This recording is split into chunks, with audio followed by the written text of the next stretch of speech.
성경 말씀 읽어드리겠습니다. 출애굽기 19장 1절부터 6절까지 읽어드리겠습니다.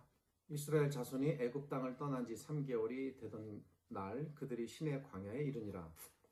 그들이 리비딤을 떠나 시내 광야에 이르러 그 광야에 장막을 치되 이스라엘이 거기 산 앞에 장막을 치니라.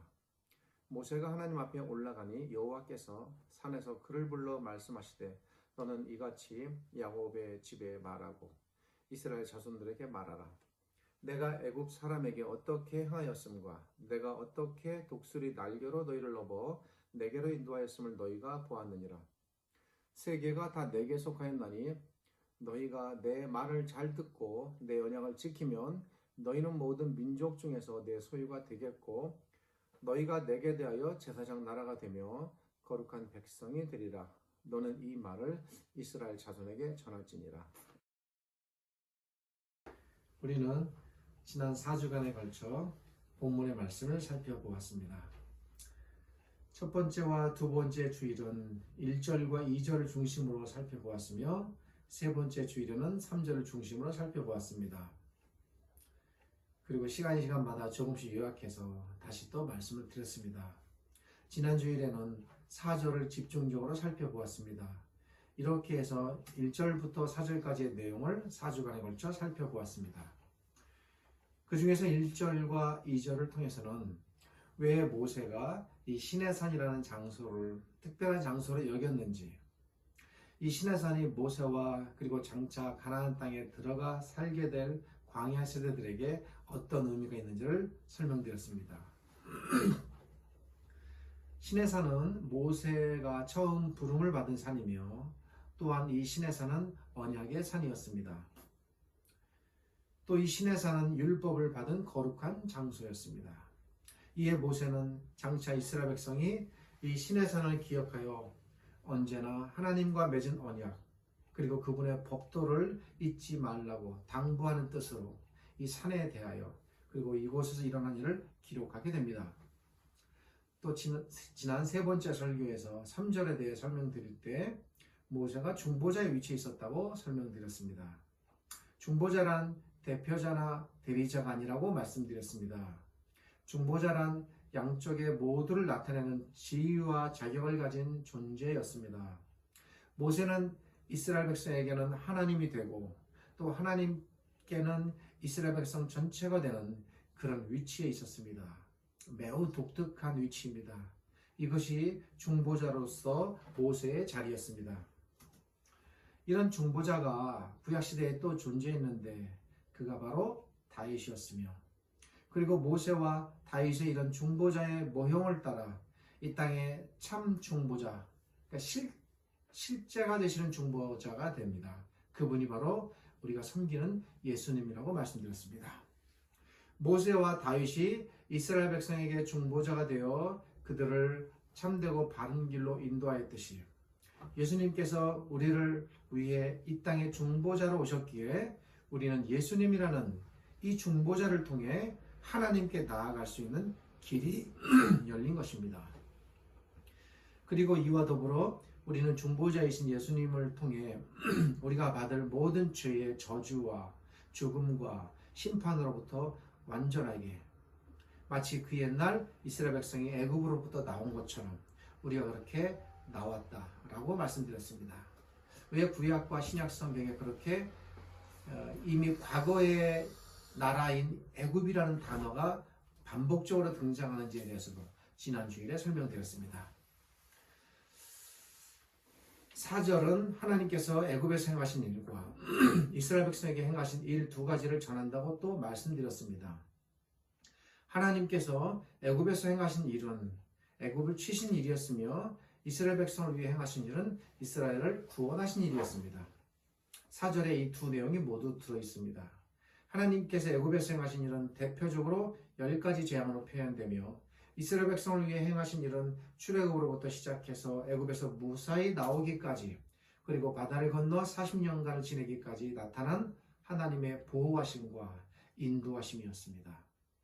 이 하나님의 보호와 인도를 4절과 그리고 신명기 32장은 특별히 독수리에 대한 비유를 통해 나타내고 있다고 말씀드렸습니다.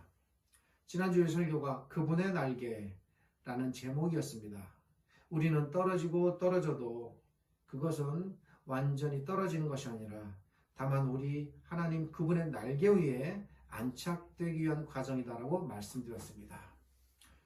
실제로 또 하나님께서 이스라엘 백성 광야에서 그렇게 보호하셔서 그들을 어떻게 하나님께서 자기의 날개로 받아내시고 보호하셨는지를 말씀드렸습니다.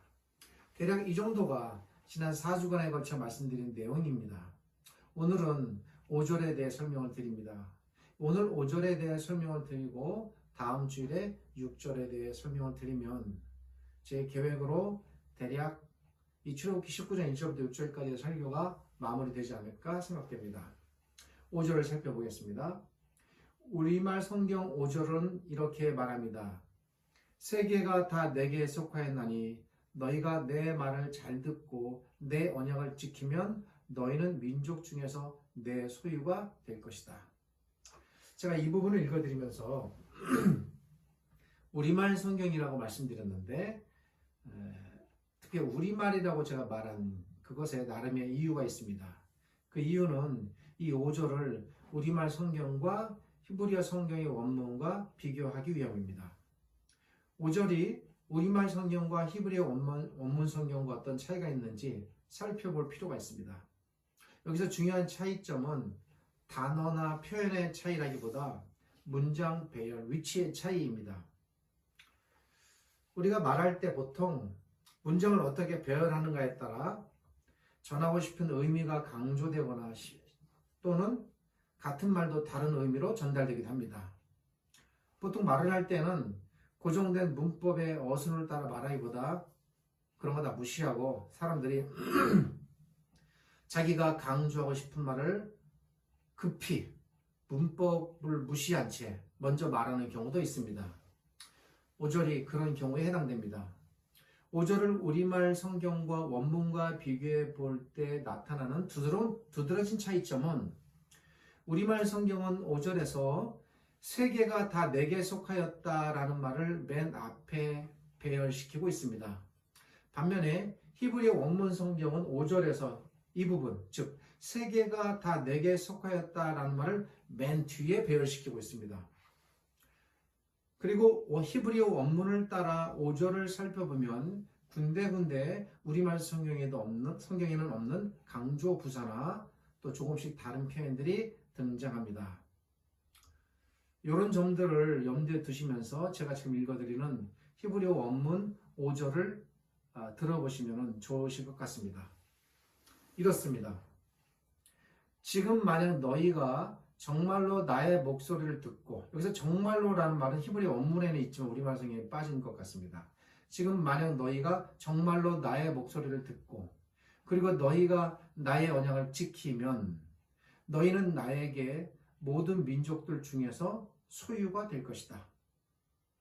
그 다음에 이제 이유부사, 문법적 용어로 말하면 이유부사라고 하는데 왜냐하면 이라는 말이 등장하고 온 세계가 다 나의 것이기 때문이다.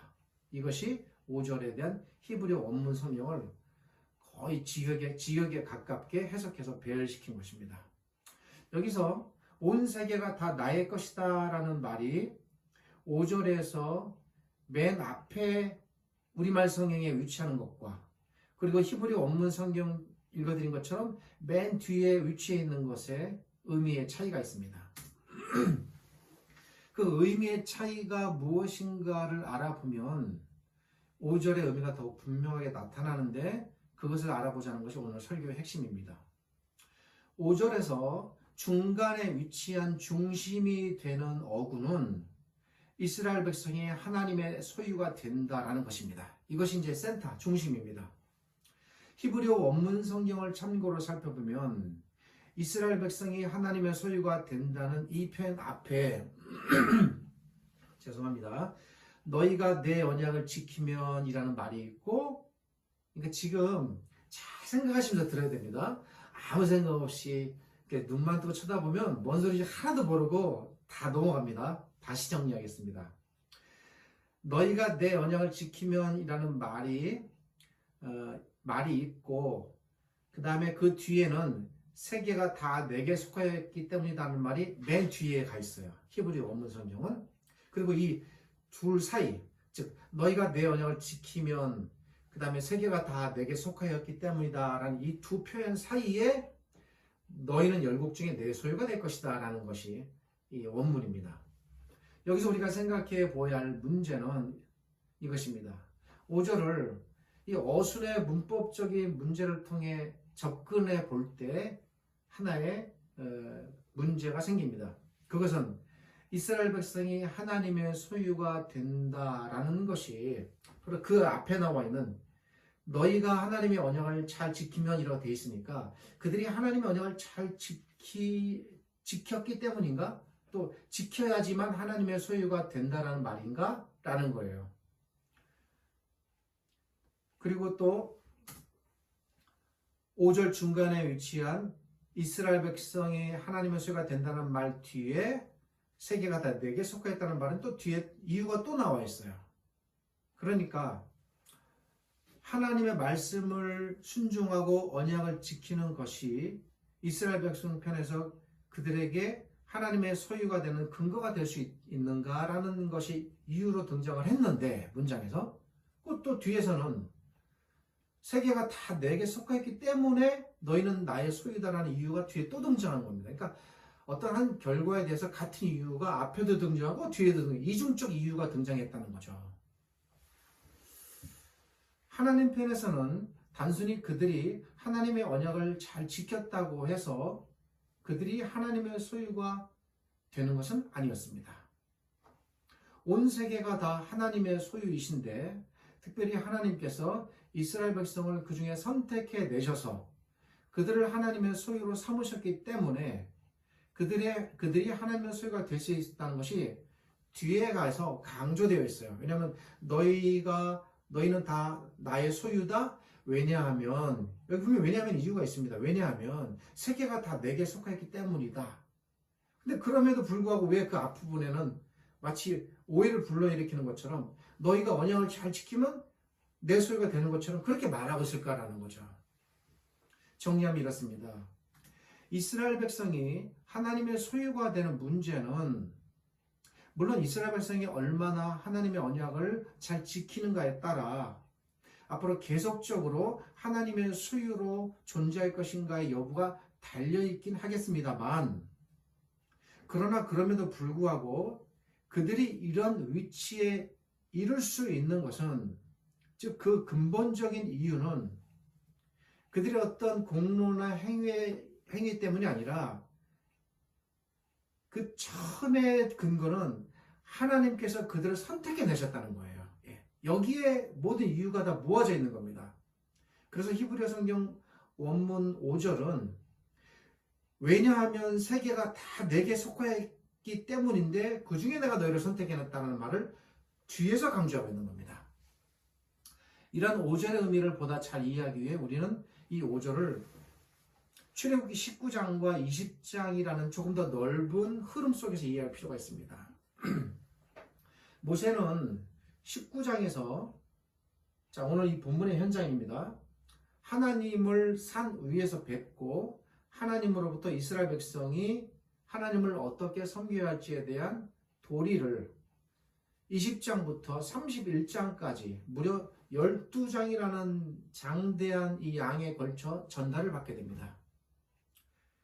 그 중에서 출애굽기 20장은 언제 기회가 되면 제가 이 부분을 또 한번 살펴볼 생각이 있습니다만 이 출애굽기 20장에는 10계명이 소개되어 있고 그 10계명을 이렇게 풀어서 헤쳐놓은 거에 해당하는 그 21장부터 31장까지의 내용이 그들이 어떻게 구체적으로 하나님하고 법을 지켜야 할 것인가에 대한 도리들, 규범들이 10계명에 이어서 31장까지 쭉 나타나 있습니다.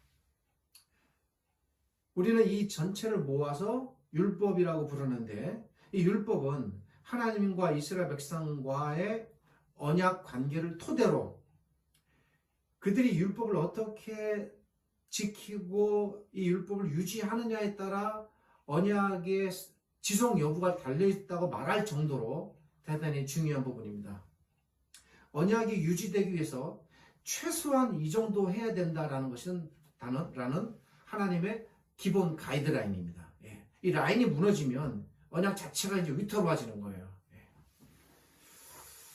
최소한 너희가 이 언약이 유지되기 위해서 너희에게 요구되는 아주 기본적인 유지선, 이것만은 너희가 지켜야 된다라고 하는 것이, 그래서 주어지는 것이 20장부터 31장까지의 10계명과 율법의 주어짐입니다. 하나님께서, 근데 이제 이 부분에 대한 기록이 뒤에서 나중에 모세가 또 기록하는데, 그 신명기 31장에 이 출애굽기에 대한 기록을 다시 모세가 회고하면서 합니다. 출애굽기 31장 18절에 보면 이때 어떤 일이 벌어졌었는지 제가 전에 한번 다루었습니다. 이 모세가 두 돌판과 함께 율법을 받고 내려가게 됩니다. 그때 이스라엘 백성 진영 안에서 망측한 일이 벌어지고 있었습니다. 역시 그것도 시내산입니다. 모세가 잠시 산에 올라가 있는 동안 그 순간을 견디지 못하고 40일이라는 기간이 기다리는 사람 입장에서는 길다면 길 수도 있어요. 하루 이틀도 아니고 40일이니까 우리 완전히 버림받고 하나님도 우리 떠난 거 아닌가. 그럼 우리가 좀 뭔가 대책을 세워야 되지 않는가. 우리를 인도할 다른 신을 우리가 좀 준비해서 그 신을 쫓아가야 되지 않겠는가. 나름대로 그런 식의 합리적 이유를 만들어서 그들이 우상을 만들게 됩니다. 그리고 그것에 절하고 축제하면서 이제 우리들을 가나안 땅으로 인도할 새로운 신을 받아들이게 되는 거죠. 방금 이 산 위에서는 하나님과 언약을 맺으시고, 하나님께서 언약을 맺으시고, 그리고 이제 그 언약을 지킬 가이드라인, 최소한의 유지선이 주어지는 바로 그 순간에 이미 그 가이드라인이 밑에서는 무너지고 있는 거예요. 이 상황이 이렇습니다. 여기서 우리는 이스라엘 백성의 본질적인 문제와 그들의 타고난 본성을 발견하게 되는 겁니다. 그리고 벌써 앞날이 훤히 보이게 되는 거예요. 출애굽기 19장부터 31장까지는 하나의 내용, 하나의 덩어리입니다. 이 전체를 하나로 요약하면 이 부분은 모세가 하나님께로부터 율법을 받는 장면입니다. 모세가 이 율법을 받고 내려왔을 때 이미 그들은 율법에서 떠나 있었던 겁니다. 하나님께서 모세에게 출애굽기 20장에 기록된 대로 시내산 위에서 주어진 제1계명 무엇입니까? 너희는 나 외에는 다른 신들을 내게 있게 말지니라 라고 말씀하시는 바로 그 순간 이스라엘 백성들은 다른 신들을 자기들 앞에 두었습니다. 여기서 우리가 생각해 볼 것은 율법이 만들어지는 하나님의 그 언약의 유지 조건, 그 10계명, 그것이 만들어지는 그 순간부터 그것은 깨지고 있었다는 거죠. 예. 하나님의 제2계명인 너는 우상을 만들지 말라. 나를 형상으로 만들지 말라. 라고 말씀하시는 바로 그 순간 우상은 만들어진 겁니다. 그들은 언제부터 하나님의 법을 어기기 시작했을까? 언제부터입니까? 하나님의 법이 만들어지는 그 순간부터, 그것 받기도 전에 이미 그 법은 깨진 겁니다. 사람이 한 가지를 보면 10가지를 안다는 말이 있듯 이 이스라엘 백성의 시내산에서 이루어진 이 사건 한 가지만 보면 장차 그들이 갈 길은 이미 정해져 있다고 볼 수 있습니다. 그들의 앞날은 굳이 안 봐도 훤히 보입니다. 그러니까 돌이켜 시간이 지난 후에 약 40년이 지난 후에 모세는 그 두 가지 상황을 다 알고 있는 거예요. 자기가 시내산에 있어서 있었던 일, 그 시내산 아래서 벌어진 일. 그러니 그들이 가나안 땅에 들어가면 어떻게 되겠습니까? 그래서 다시 이 사건을 기록을 해서 그들에게 기록하고 읽히고 기억하게 하는 겁니다. 그러나 그런 모세의 간절함과 애씀도 결국 허무한 일이 되고 만 것입니다. 이후 그들의 역사가 어떻게 진행됩니까? 가나안 땅에 들어가자마자 그들은 가나안 여인들과 문란한 성적 타락의 급속도로 물들여집니다. 여기서 가나안 여인들이라는 것은 그저 단순히 이방 여인이 아니라 우상을 섬기는 그 신전에서 우상 일을 전문적으로 담당하는 여사제들입니다. 이방신들의 특징은 여자들을 사제로 둔 이런 특징이 있었습니다. 이 우상을 섬기는 사제들과 성적인 타락에 이르렀다는 것은 뭘 의미합니까? 단순히 성적인 도덕적 타락의 차원을 넘어서서 우상을 받아들이는 그 길로 들어갔음을 의미하는 것이죠. 그런 여인들과 더불어 지냈다면 어찌 그 여인들이 받들고 섬기는 우상을 안 받들겠습니까? 그래서 가서 같이 절하고 같이 먹고 마시고 그 우상 숭배에 참여하고 그리고 돌아오고 막 이런 일들이 벌어진 겁니다. 그리고 기다렸다는 듯이 가나안의 각종 우상들이 무차별적으로 받아들여지게 됩니다. 그렇게 모세가 걱정하고 그렇게 모세가 두려워하고 염려했건만 얼마 안 가서 이런 일이 벌어진 것입니다. 또 하나님께서 정복하라는 가나안의 땅도 제대로 정복하지 않았습니다. 여러 가지 이유와 핑계를 대면서 하나님에 대한 의지가 없는 거죠. 그리고 시대가 그렇게 흘러 사사시대를 맞아 우리가 잘 아는 사사시대 얼마나 암흑기와 같은 극심한 우상숭배 시대였습니까? 그리고 그 시대를 거쳐 이스라엘 왕국이 비록 세워지지만 그들은 한순간도 이 가나안으로부터 시작된 우상숭배 아니죠. 어쩌면 광야부터입니다. 광야부터 금송아지부터 시작된 이 우상숭배로부터 떠나지 못했습니다. 이스라엘 백성의 전 역사에 나타나는 이 타락의 역사적 과정에 단초가 되는 사건이 이미 시내산에서 있었던 금송아지 숭배 사건이었던 것입니다. 여호와 하나님 외에 절대 다른 신을 섬기거나 두거나 만들지 말라라는 이 법령이 동시에 그 순간에 위배된 것입니다. 이것이 하나님의 소유로 택함을 받았다는 이스라엘 백성의 현 주소였으며 그들의 영적 실상이었습니다. 그러므로 그들에게 어떤 공로를 기대하고 그 공로를 기반으로 해서 하나님께서 그들에게 어떤 은총을 베푸시고 그들을 특별하게 뭔가 대우하신다는 것 전혀 불가능한 일입니다. 이러한 논리에서 본다 하더라도 5절은 결코 이스라엘의 공로가 그들이 하나님의 소유가 될 수 없었다는 사실을 알려주는 것입니다. 그러면 5절은 왜 앞에서 너희가 내 언약을 잘 지키면 이런 말을 왜 하셨을까라는 거죠. 핵심적인 이유는 세계가 다 4개 있는데 내가 그 중에서 너희를 택하였기 때문이다. 이것이 사실은 핵심적인 이유입니다. 선택의 이유. 5절 상반부는 너희가 내 말을 듣고 내 언약을 잘 지키면 왜 나의 소유가 된다라고 이런 말, 오해의 소지가 있는 이런 말씀을 하나님께서 왜 하셨을까라는 거죠. 그것은 이스라엘 백성이 하나님께 마음을 다해 순종하면 항상 언제나 반영한 것은 아니었습니다. 순종을 잘하는 부분 때도 조금씩 있었어요. 특별히 다윗 시대에 그런 면들이 좀 강했고 다윗 이후에도 요시야 왕이라든지 히스기야 왕이라든지 몇몇 왕을 중심으로 개혁과 순종이 일어나기도 했습니다. 그럴 때 하나님께서 무한한 은혜를 베푸셨어요. 정말 자기 그 소유와 언약 백성으로서 그렇게 순종하면 하나님께서 기뻐하신다는 겁니다. 그리고 그렇게 기쁘게 받아들인 결과 이스라엘 백성이 하나님의 소유로 남게 된다는 것입니다. 그러므로 이스라엘 백성이 하나님께 순종하는 것은 하나님의 소유가 되는 유지 조건이 아니라 그들이 하나님의 소유가 되었음을 세상에 알리고 나타내는 증거가 되어야 한다라는 의미입니다. 우리는 이렇게 해석해야 됩니다. 그러므로 5절의 중심어구 너희는 열국 중에서 내 소유가 되겠고 라는 말은 이스라엘 백성들이 그렇게 하나님께 대한 순종을 통하여 하나님의 소유가 되었다는 것을 드러내야 된다는 것이고 그리고 그들이 그렇게 하나님의 소유가 된 이유는 세계가 다 내게 속하 있는데 내가 그 중에서 다른 대상을 선택하고 너희를 속하여서 내 소유로 삼았다라는 말이 되겠습니다. 여기서 우리가 조금 더 깊이 한번 들어가겠습니다.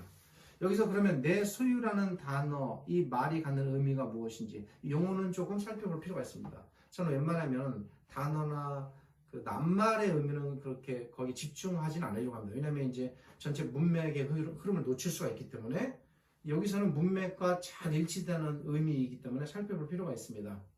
이 소유라는 말을 히브리어 원문을 따라 그대로 번역하면 사실 이거는 소유하면 뭐 갖고 있다라는 거가 되는데 이거 히브리 언어를 직역하면 보화, 보석이라는 뜻입니다.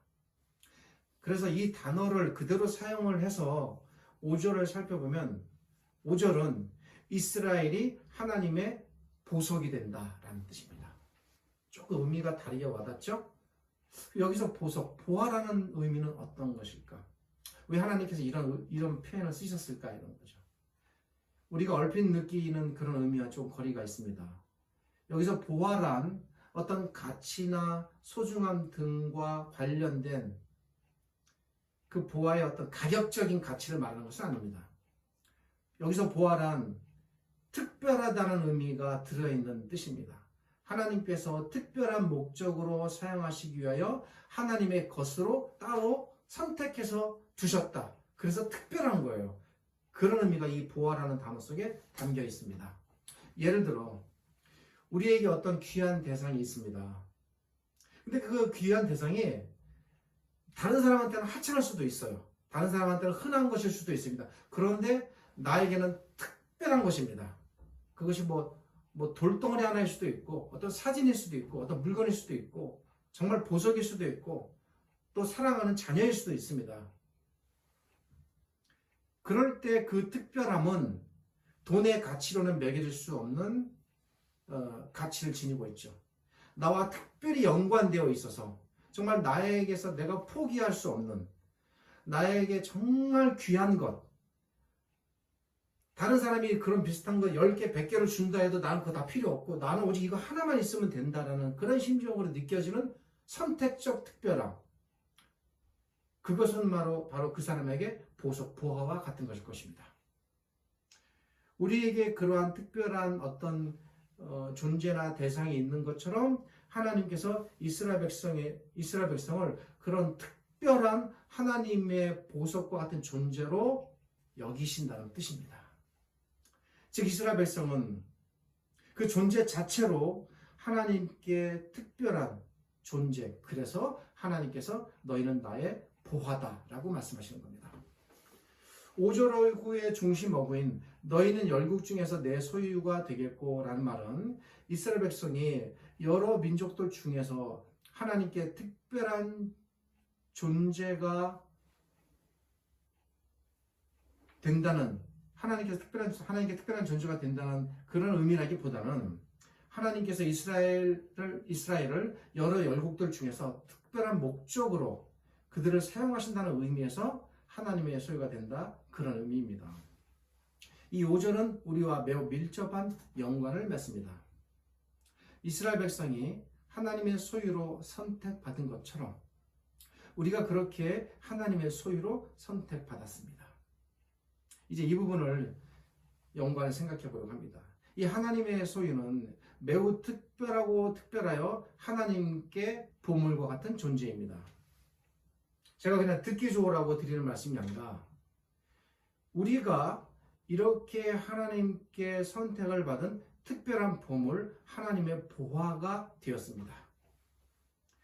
자, 보십시오. 그렇다고 해서 우리가 다른 사람들 또 비신자들을 조금이라도 격하한다거나 그들에게 대하여 외향적 태도를 가지는 것에 대해서 합리성을 제시하는 것이 아니라 마땅히 우리는 그렇게 하면 안 됩니다. 그러나 그럼에도 불구하고 이 세상의 수많은 사람들로부터 이 세상의 수많은 민족과 수많은 족속, 우리의 수많은 이웃들 가운데서 우리가 선택을 받았다는 사실, 이 부분에 대해서 집중하자는 겁니다. 이 하나님의 선택에 제가 조금 전 이스라엘의 역사를 말씀드렸듯 무슨 우리의 자격이나 공로가 개입될 수 있겠습니까? 정말 그 옛날 구약시대도 그랬던 것처럼 이것은 전적인 하나님의 판단이며 전적인 그분의 뜻입니다. 왜 내가 이 선택의 자리에 들어갈 수 있을까? 왜 내가 그분의 부하로 이 취급을 받을까? 알 수가 없습니다. 정말 조금이라도 양심 있는 사람이라면 자신을 돌아보면 자신이 얼마나 무가치하고 무력하고 부패한 존재인 걸 알 것입니다. 그럼에도 불구하고 내가 차별적으로 선택되었다는 것 도무지 이해할 수가 없습니다. 그런 심정으로 바울도 그래서 그렇게 말을 합니다. 그러기에 우리는 이 하나님의 특별한 선택에 대하여 다만 무한한 마음으로 감사하고 기뻐할 따름입니다. 이스라엘 백성이 그 당시 아람 민족이나 가나안 민족이나 뭐 블레셋 민족이나 다른 민족들보다 나아서 선택받은 겁니까? 아니죠. 우리는 지난 주일에 그분의 날개로라는 말씀을 들었습니다. 우리가 그렇게 그분의 날개로 살아갈 수 있는 근거, 그 바탕이 무엇일까? 그것은 바로 우리에 대한 하나님의 선택에 있습니다. 우리에게는 결코 그 어떤 공로나 자격이 없지만, 우리에게 아무 조건 없지만 우리는 선택받았습니다. 오직 이 선택이 감사하고 감격스럽고 송구할 따름입니다. 이렇게 우리에게 하나님의 선택하심을 허락하신, 우리에게 주어진, 이런 것들이 우리에게 주어진 이런 하나님의 은혜에 대하여 끊임없는 감사와 헌신의 삶을 우리는 살 수밖에 없는 것입니다. 출애굽기 19장 5절 말씀은 한마디로 그러게 정리하면 언약에 충실하라 이렇게 말하는 것입니다. 우리에게 요구되는 것, 그것은 우리가 오직 언약에 충실하는 것입니다. 이것이 우리가 오늘 설교의 제목처럼 그분의 보화로 사는 길입니다. 오늘 여기까지 말씀을 드립니다. 다음 시간에 계속해서 6절과 연관해서 이 5절을 좀 더 연관해서 설명드리고 그리고 마무리를 지을까 생각합니다. 기도하겠습니다. 거룩하신 하나님의 은혜 감사드립니다. 이스라엘 백성에게 아무 조건이나 공로 없지만 그들을 하나님의 선택의 백성 보화로 선택하신 것처럼 우리를 또 그렇게 선택하셔서 이 땅에서 하나님의 보화로 보석으로 살게 하심을 감사드립니다. 저 어두운 곳에, 지저분한 곳에, 저 진흙과 같은 곳에 버려져 그 가치를 나타내지 못하는, 빛나지 못하는 보석이 아닌 정말 세상에 온전히 드러나고 우뚝 솟아 그 보석의 빛과 참됨을 널리 알리며 하나님 되심을 세상에 드러내는 참 보화와 그 보석으로 그런 가치 있는 삶을 살도록 저희 모두 인도하시고 이끌어 주시옵소서. 지금은 우리 주님 예수 그리스도의 은혜와 저희를 지극히 사랑하시는 아버지 하나님의 크신 사랑과 오늘도 이 말씀으로 우리를 깨닫게 하시고 인도하시는 성령 하나님의 함께 하심이 이 말씀을 받아들이고 깨닫고 실천하며 살아가기를 원하는 모든 하나님의 백성, 자녀들 위해 영원토록 함께 하시기를 주님의 이름으로 축원하옵나이다. 아멘.